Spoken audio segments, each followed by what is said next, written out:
Hello students, good morning. आज हम पढ़ेंगे diploma first year second semester applied mechanics और इसमें हमारा फर्स्ट चैप्टर चल रहा है और इस चैप्टर का नाम है फोर्स।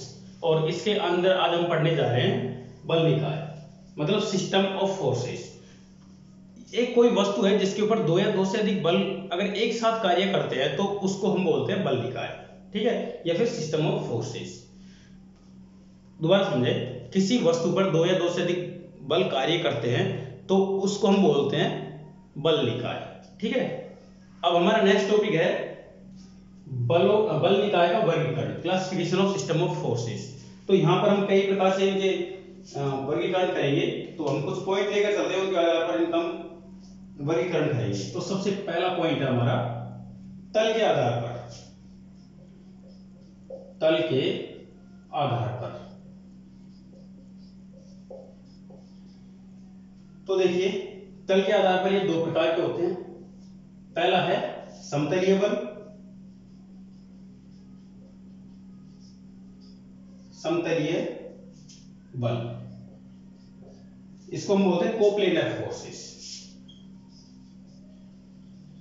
कोप्लेनर फोर्सेस मतलब एक ही तल में लगने वाले सारे बल जो होते हैं उनको हम कोप्लेनर फोर्सेस बोलते हैं। जब सभी बल एक ही तल में कार्य करते हैं तो ये सभी बल समतलीय बल कहलाते हैं। इसका जस्ट अपोजिट दूसरा वर्ड है असमतलीय बल। असमतलीय बल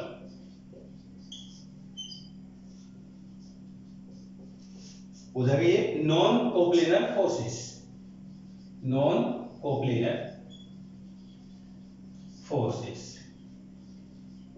ये कौन से फोर्सेस होते हैं?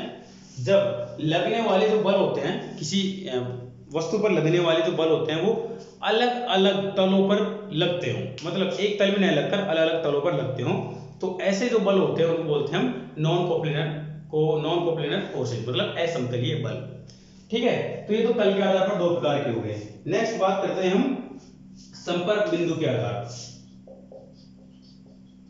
संपर्क बिंदु के आधार पर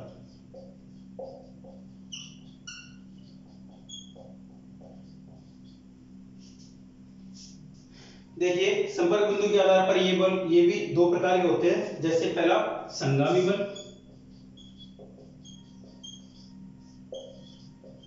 मतलब कॉनकोरेंट फोर्सेस।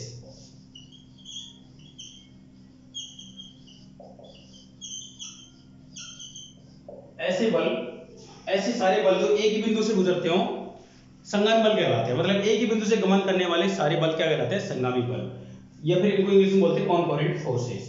इसका जस्ट अपोजिट हो जाएगा असंगामी बल। असंगामी बल, नॉन कॉनकोरेंट फोर्सेस।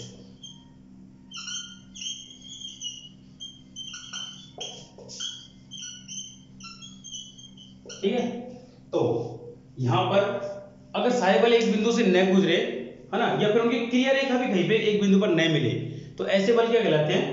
असंगामी बल। जैसे एग्जांपल के तौर पर मैं आपको बताऊं, एक बल ये गया, एक बल ये गया, एक बल ये गया, है ना।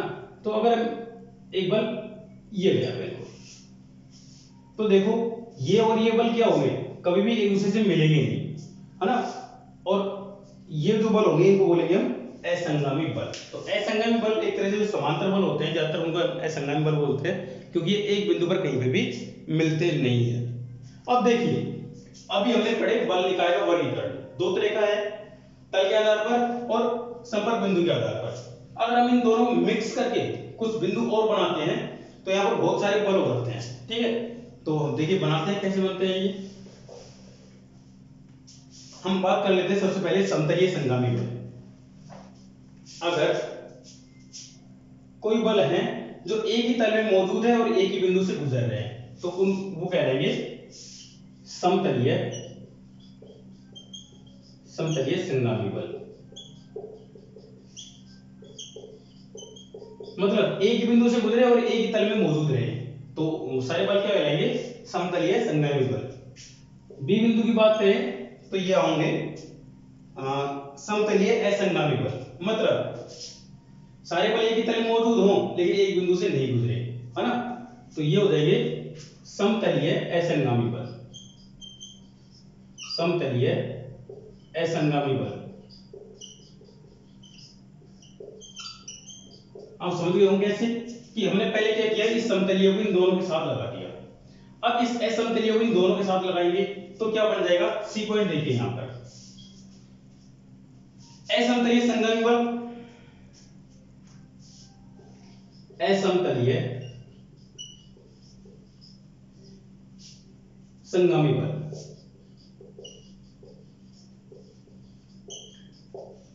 मतलब एक तल में मौजूद नहीं हो लेकिन एक बिंदु से जरूर गुजर रहे हो, तो ऐसे बल क्या कहलाएंगे, असमतलीय संगामी बल। और डी पॉइंट जो लास्ट पॉइंट होगा है ना, असमतलीय असंगामी बल, ये और ये दोनों मिलेंगे तो क्या हो जाएगा, असमतलीय असमतलीय असंगामी बल। ठीक है, तो ये चार प्रकार के बल हो गए। अब इनके अलावा कुछ बल और होते हैं जिनको हम ई पॉइंट नाम दे देते हैं, समांतर बल।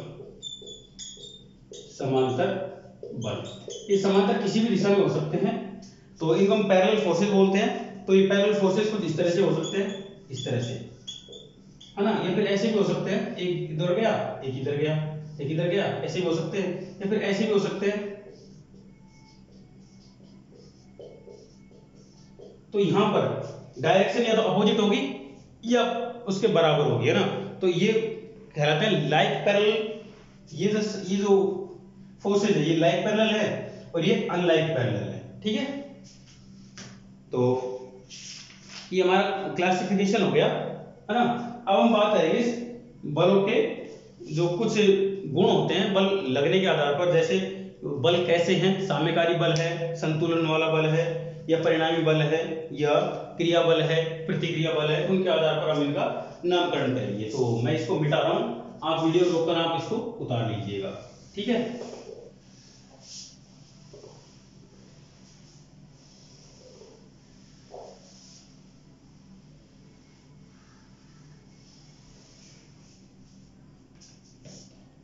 यहां देखिए हमारी नेक्स्ट हेडिंग है साम्यावस्था या संतुलन बल। साम्यावस्था या संतुलन बल, इंग्लिश में बोलते हैं इक्विलिब्रियम फोर्सेस।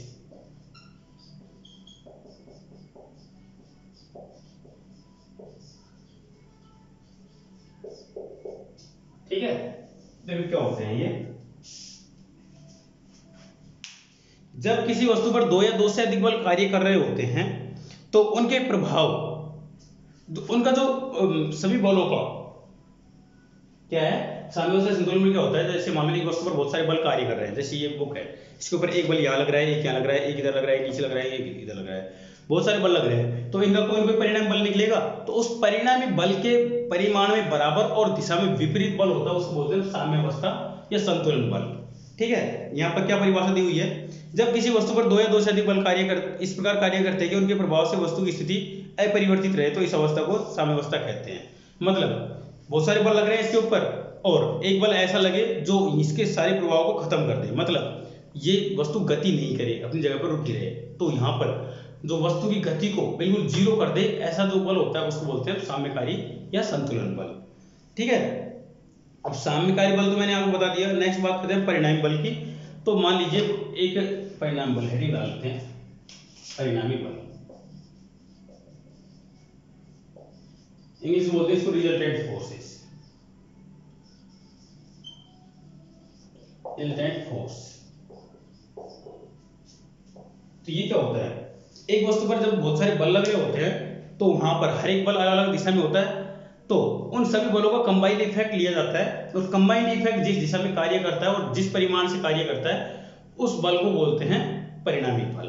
ठीक है, जैसे एक ये किताब है, इसके ऊपर यहाँ पे मैं बल लगा रहा हूँ, थोड़ा इधर लगा रहा हूँ, थोड़ा इधर लगा रहा हूँ, और इसके भार की वजह से नीचे की ओर लग रहा है, तो जब इसके ऊपर चारों सभी का बल प्रभावी बल होने के बाद में जिधर जाती है उधर और जिस मैग्नीट्यूड से जाती है वो होगा उसका दिशा, और मैग्नीट्यूड दोनों मिलाकर वो हो जाएगा उसका परिणामी बल। ठीक है, नेक्स्ट बात करते हैं हम बलों के संयोजन के बारे में। मैं इसको मिटा रहा हूँ यहाँ पर, 1 मिनट।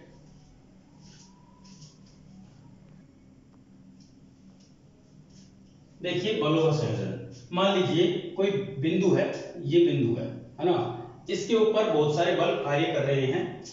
तो मान लीजिए एक बल इधर को लग रहा है F1, एक बल इधर लग रहा है F2, एक बल इधर लग रहा है F3, एक बल इधर लग रहा है F4, है ना। ये बल लग रहे हैं और यहाँ पर ये सारे के सारे बल, ये क्षैतिज दिशा है ना, इसके साथ में कोई कोई कोण बना रहे हैं यहाँ पर, ठीक है। तो मान लीजिए इसके साथ में θ1 कोण है, इसके साथ में θ2 कोण है, इसके साथ θ3 कोण है, तो इसके साथ ये θ4 कोण है, ठीक है। ये हमारी x x डायरेक्शन हो गई, x अक्ष है, इसके साथ में ये कोण बना रहे हैं। तो अब हमें इन बलों का वियोजन करना है। वियोजन मतलब हमें इनको बांटना है और बांटने के बाद में हमें इसका निकालना है परिणामी बल। मतलब ये सारे सारे बल लग रहे हैं, तो इनकी वजह से ये जो बिंदु है ये किधर गति करेगा, इसी को बोलते हैं हम बलों का वियोजन। बलों के वियोजन में हम परिणामी बल निकालते हैं और परिणामी बल की दिशा निकालते हैं। तो इसके लिए हम क्या करेंगे, यहाँ पर इसको हम एक क्षैतिज अक्ष भी खींचेंगे इसके साथ में। तो यहाँ पर ये है y और इधर को y डैश। अब हम क्या करेंगे, इन बलों को वियोजित करेंगे x अक्ष में, x दिशा में और y दिशा में। तो ध्यान दें, यहाँ पर एक छोटी सी बात याद रखेंगे हमेशा कि यहाँ पर जो क्षैतिज दिशा होती है उसमें हमेशा cos थीटा लेंगे और जो एक तरह से ऊर्ध्वाधर दिशा होती है उसमें हम sin थीटा लेंगे। तो यहाँ पर हो जाएगा इसका घटक F1 cos θ1। इस बल की वजह से यहाँ पर इसका ऊर्ध्वाधर घटक होगा F1 sin θ1। हमने इस F बल को दो भागों में तोड़ दिया, इधर को और इधर को। इसी तरह से F2 को तोड़ेंगे, तो F2 क्या हो जाएगा यहाँ पर F2 sin θ2, क्योंकि इसके साथ में θ2 कोण है। और यहाँ पर लेंगे हम, तो ये हो जाएगा F2 cos θ2, ठीक है। ये F2 का काम तमाम कर दिया। अब हम बात करेंगे F3 की। तो यहाँ पर देखो, इसकी वजह से इधर को एक बल लगेगा, तो F3 cos θ3, क्योंकि इसके साथ में θ3 कोण है। इसी प्रकार से यहाँ पर लेंगे तो F3 sin θ3, ये F3 का काम हो गया। अब हम बात करेंगे F4 की। तो F4 क्या पे है, F4 ये रहा, तो इसकी वजह से इधर को एक बल लगेगा F4 cos θ4 और इधर लगेगा F4 sin θ4, ठीक है। तो ये हमने बलों को वियोजित कर दिया। अब देखिए यहाँ पर हम इनके सभी ऊर्ध्वाधर दिशा के घटक, क्षैतिज दिशा के घटक लेते हैं। तो मैं एक छोटी सी टेबल बना रहा हूं, आपको टेबल नहीं बनानी है, लेकिन मैं आपको सुविधा के लिए बना रहा हूं। यहाँ पर देखिए हम बात कर लेते हैं ऊपर बल की। यहाँ पर लगाएंगे हम बल, यहाँ पर हम घटक लेंगे एक तरह से, यहाँ पर हम लेंगे क्षैतिज घटक और यहाँ पर लेंगे हम ऊर्ध्वाधर घटक, ऊर्ध्वाधर घटक। तो देखिए सबसे पहले हम F1 बल लेते हैं। F1 बल कौन सा है ये, तो इसका क्षैतिज घटक क्या होगा, F1 cos θ1 और ऊर्ध्वाधर घटक क्या होगा, F1 sin θ1। ये हो गया। अब बात कर लेते हैं हम F2 बल की। तो F2 बल का क्षैतिज घटक क्या होगा, बिल्कुल F2 cos θ2। देखो F2 कहां पे है, ये रहा, है ना। तो इसका क्षैतिज घटक इधर है, मतलब cos θ2, ये इसके विपरीत दिशा में है, तो चिन्ह कौन सा होगा, माइनस का होगा। तो यहां पर हम माइनस का चिन्ह लेकर चलेंगे, ध्यान रखें, है ना। इसी तरह से हम F2 की ऊपर की दिशा में है ये, तो यहां पर तो ये तो प्लस का ही होगा, F2 sin θ2। अब बात कर लेते हैं F3 की। F3 कहां पे बल है, ये रहा। तो यहां पर F3 मतलब विपरीत दिशा में है, तो माइनस F3 cos θ3। और बात कर लेते हैं ऊर्ध्वाधर की, मतलब खड्डे की। तो खड्डे तो ये विपरीत दिशा में होगा, तो माइनस F3 sin θ3। अब F4 की बात कर लेते हैं।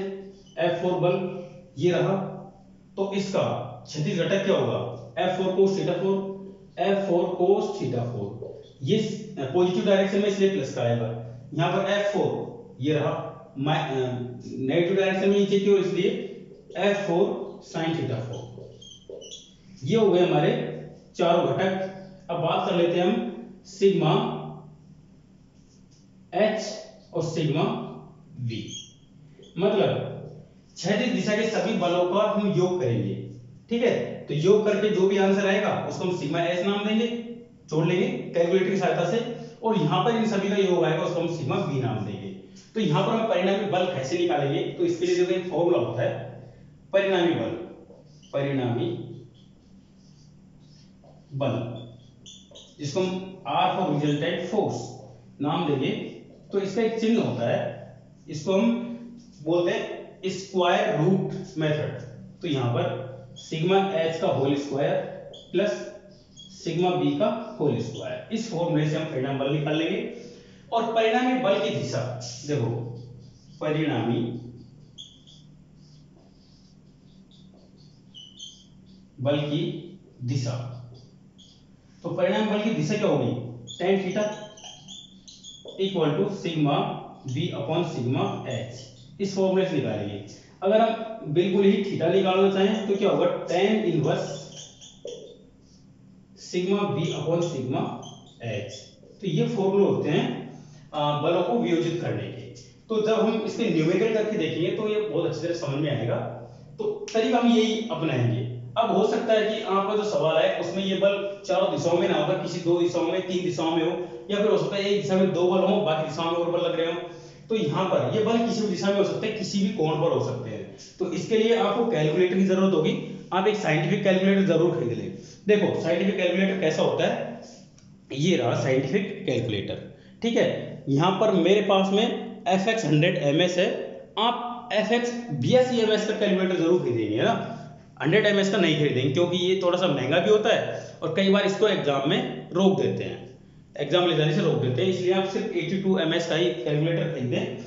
ये चलाते कैसे हैं इसको, इसका यूज कैसे करते हैं, तो आपको इसको देखकर ही समझ में आ जाएगा कि इसको यूज कैसे करते हैं। लेकिन अगर आपको फिर भी दिक्कत आती है तो आप अपने चैनल पे जाइए और वहां पर आपको इसका एक वीडियो मिलेगा, ठीक है।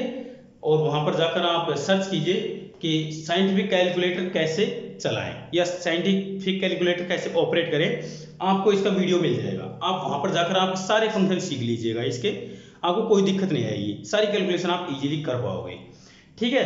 तो आज की वीडियो में बस इतना ही, क्योंकि अब हम नेक्स्ट उसमें चलेंगे तो वहां पर हम पढ़ेंगे बलों के समानांतर चतुर्भुज का नियम, जो काफी बड़ा नियम है। उसमें हमको लगभग आसानी से 20 मिनट लग जाएंगे। और अगर हम इस टॉपिक को अभी डिस्कस करते हैं तो ये वीडियो काफी बड़ा हो जाने वाला है। इसलिए आपसे रिक्वेस्ट है कि आप इस वीडियो को आपने लगभग पूरा देख लिया है तो अपने दोस्तों के साथ शेयर कीजिए, ठीक है। और वीडियो को लाइक करें और चैनल को सब्सक्राइब कर लिया होगा, नहीं किया तो सब्सक्राइब जरूर अभी करो सब्सक्राइब, और जो घंटी का चिन्ह है उसे भी दबा लें ताकि आपको पता लग जाए कि आपकी जो क्लास का वीडियो है जैसे ही अपलोड होगा आपको तुरंत पता लग जाएगा। इसलिए आप उनको देख भी लें और साथ साथ में अपनी पढ़ाई जारी रखें, ठीक है। आपकी एग्जाम नज़दीकी है इसलिए आप अपनी तैयारी लगातार करते रहें। चलिए अब मिलते हैं नेक्स्ट लेक्चर में। Thank you.